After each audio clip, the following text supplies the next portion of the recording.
Hello बच्चों, let's read the question.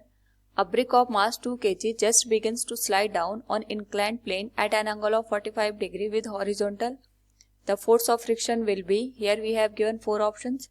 Now, to answer this question, first we will discuss here the key concept, and here the key concept is angle of repose.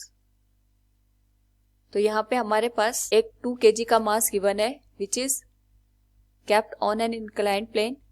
तो हमारे पास यहाँ पे जो angle given है it is 45 degree, और जो ये ब्लॉक गिवन है इसका मास हमें यहाँ पे 2 kg दे रखा है. नाउ अगर हम यहाँ पे बात करेंगे एंगल ऑफ रिपोज की, तो एंगल ऑफ रिपोज हमारे पास वो एंगल होता है जिस पे अगर हम यहाँ पे किसी भी इंक्लाइंड एंगल को इंक्रीज करते जाएं तो एक पर्टिकुलर वैल्यू पे जो सरफेस पे रखा ब्लॉक होता है that starts to slide down. Now अगर हम इस पे लगने वाले फोर्सेस की बात करेंगे तो डाउनवर्ड डायरेक्शन में हमारे पास फोर्स लगेगा mg. अगर हम इसको इसके दो कंपोनेंट में रिजॉल्व कर दें इट विल बिकम एंगल 45. ये हमारे पास है तो ये भी एंगल 45 हो जाएगा. Here it will be angle 45. So we can say here mg cos 45 degree, और ये वाला एंगल हो जाएगा हमारे पास यहाँ पे साइन का mg sin 45 डिग्री.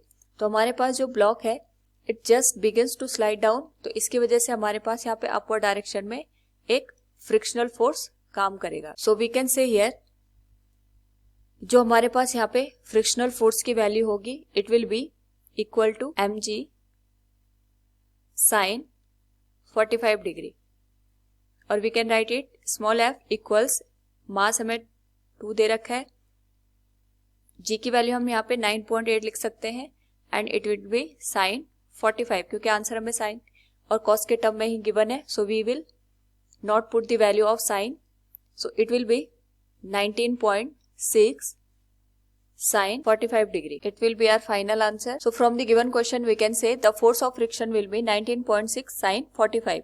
हमारे पास जो ऑप्शन सी है it is also 19.6 cos 45. sin 45 और cos 45 की वैल्यू सेम होती है. So we can say here कि हमारे पास यहाँ पे A and C both will be the correct answer. Hope all you understood it. Thank you and best of luck.